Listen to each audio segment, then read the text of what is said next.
I think Miami's going to roll USF. You really think so? I think Miami is going to roll. Well, I'm glad you. You can get it at 16.5 right now. I bet it down to 13.5 for that 2 possession. I got it at minus 150, which is laying still pretty good odds. But I think Miami's going to. Well, it's funny you brought that up because I did want to hit on that a second, but before we get talking about the deliciousness of Good Ranchers and then to Andy Staples here. A lot of people will look at that Alabama-USF game, and USF can run on defense. Like, they're fast, right? Up front, they were able to handle themselves pretty well. But do not forget, Alabama had how many touchdowns called back on holding penalties? 4. And I'm going to tell you right now, I think Miami's better than Bama is. I think they are. Maybe not by a lot.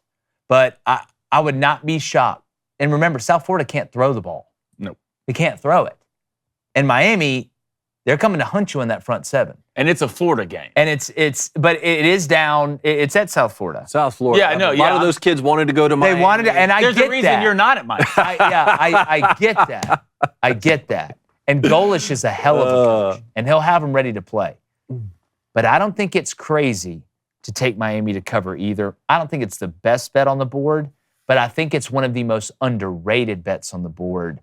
That's why a lot of people are going to put them on upset alert. And who knows? Yeah. Right? Who knows? I don't have them on upset alert this weekend. I don't think we see that because, again, if you really go back and watch that Bama game, it could have gotten away early. And, I mean, hell, I think a lot of it was Bombi. I think it was the right time. He held more than a Swiss bank account. Bama almost covered with like 4 minutes and left. they were up by 1 at the beginning of the fourth. Remember, not only the 4 touchdowns called back, but 3 turnovers as well. So South Florida won the turnover battle 3-0 and still lost 42-16 because Bama scored on 4 straight drives in the fourth. I think South Florida's a good team. This is a good game for Miami because you get to go play an opponent like this who's a good football team on the road, get tested before a lot of ACC play, and defend yourself against what could be called a trap game, but without going and playing an opponent who's so good that, you know, they could. I do think the better question is, and you look at UCF, they got that win against TCU on the road late. You could make an argument these may be the 2 best teams in Florida that are playing each other. Because, again, I still got to see more out of UCF, even though KJ Jefferson really did come on. Sorry to our UCF fans out there. Hey, what's up, YouTube?